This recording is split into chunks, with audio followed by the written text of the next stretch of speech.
Hey everyone, happy Saturday. Hope everyone's weekend is going well. It is time for another episode of Day in the Life of Vintage Classic Specialist. So, got on this morning and kind of looked around at the different cars and decided to give this one a little bit of love. So, a couple things. One is that after my upholstery guy put the dash and stuff back in, the headlights weren't working, of course.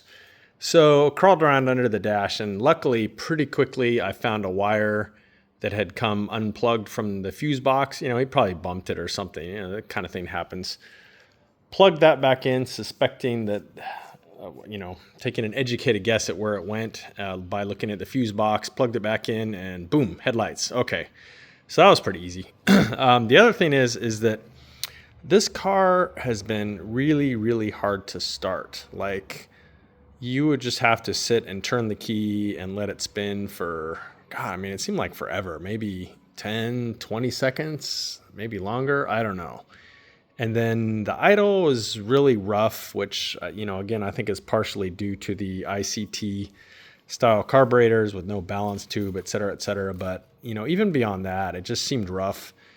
And I swapped a known good coil in because his coil, I think, was actually bad. So I had a unused blue coil laying around, swapped it in, and things kind of got better, but not really great. And the other thing that I noticed with it was if it was running and you pulled a spark plug wire, of course it's not running now, but I mean, you would have to put it down there pretty close to get any real arcing. Usually if you've got a good strong ignition system, you can hold it back a little ways and that spark will just jump across there, and it should be, somewhat bluish in color, whitish blue like that. And again, you had to put it like way down there, and even then it was pretty wimpy looking. So I began to suspect that it was the condenser, because he did have a 009 on there with a condenser, old school.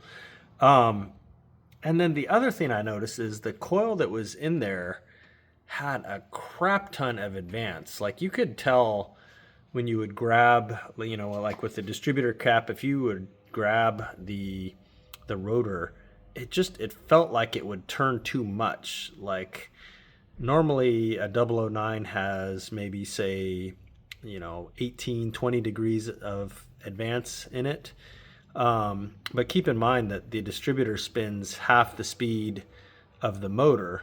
So say 20 degrees advance at the crank is only 10 at the distributor. So the advance shouldn't really turn here. Well, here, in fact, let me just pop this off and show you guys so you know what I'm talking about. So that's it. That's about 20 degrees of crank timing there, which again translates to, like, say 10 at the distributor. That one had at least twice that much. I don't know what was going on with it, if something was broken in there, but I kind of knew I was going to have to replace it, but I had been kind of ignoring it for a while. So finally, I borrowed the 009 out of the green bug over there, which, was running motor and stuff like that, and had electronic points in it. And so I borrowed that and put it in, and it like fired right up. I adjusted the timing, and now it starts super easy. It runs much smoother, just all around way better. So in fact, here, let's see, we can fire this thing up real quick. It starts really nice now. Of course, this time it won't, because that's how cars are sometimes. Let's see. Boom.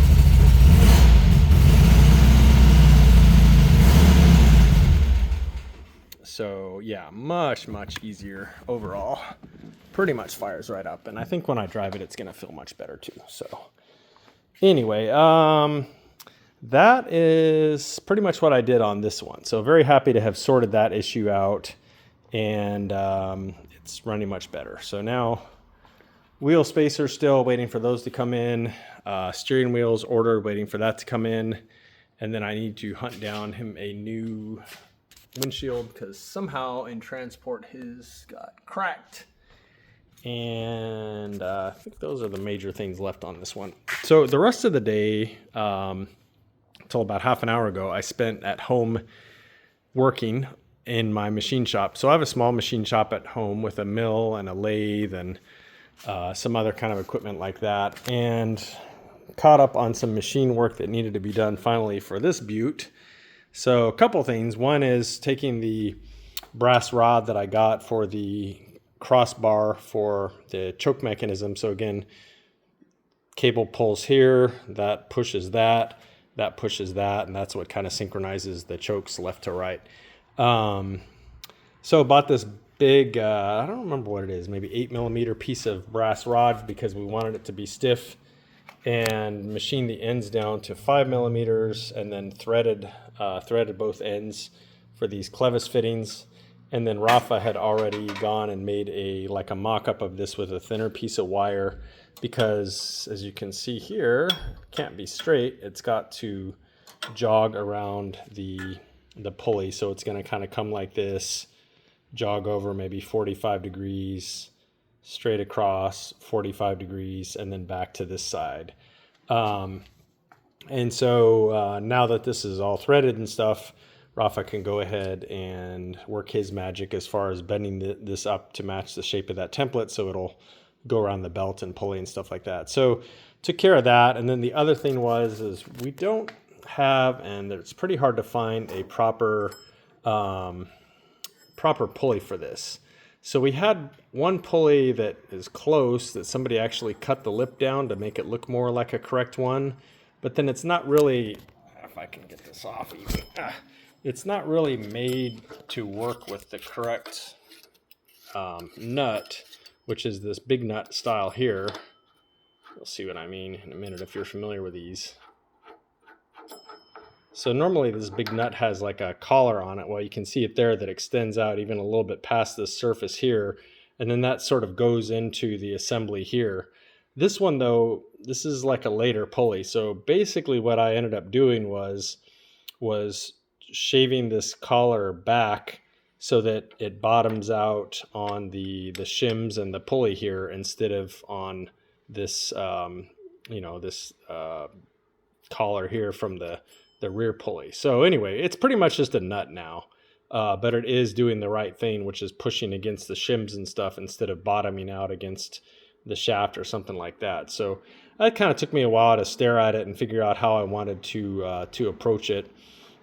And then ended up doing this in my mill with this chucked up, or excuse me, my lathe with this chucked up on the head, and then I think, what was it, 5/8, a little bit bigger than 5/8, I think, end mill bit chucked up in the tail stock, and then just slowly advancing that in to shave this down until we got the right amount. So yeah, lots of machine work today, just trying to get things. So, in the restoration world here, a lot of times parts aren't available, so you have to either make or modify your own. So this is a pretty good example of that. Lots of handmade parts on this motor, because a lot of this stuff just isn't available, and got this somewhat rare intake system on it, Monaro Motors from Australia. Again, we didn't even have this rod. It was hard to even find a decent picture of it, but it's actually kind of fun figuring that stuff out. So the next piece of the puzzle is going to be the cable routing and so on that'll actually pull on this for the choke. But at least now we can finish getting the chokes linked together left to right. So guys, I believe that is it for today. Gonna go home and maybe have my afternoon coffee and then do paperwork. One of my least favorite parts of my job, but of course necessary. So hope everyone has a good rest of your weekend, and we'll see you again Monday. Thanks for watching. Bye.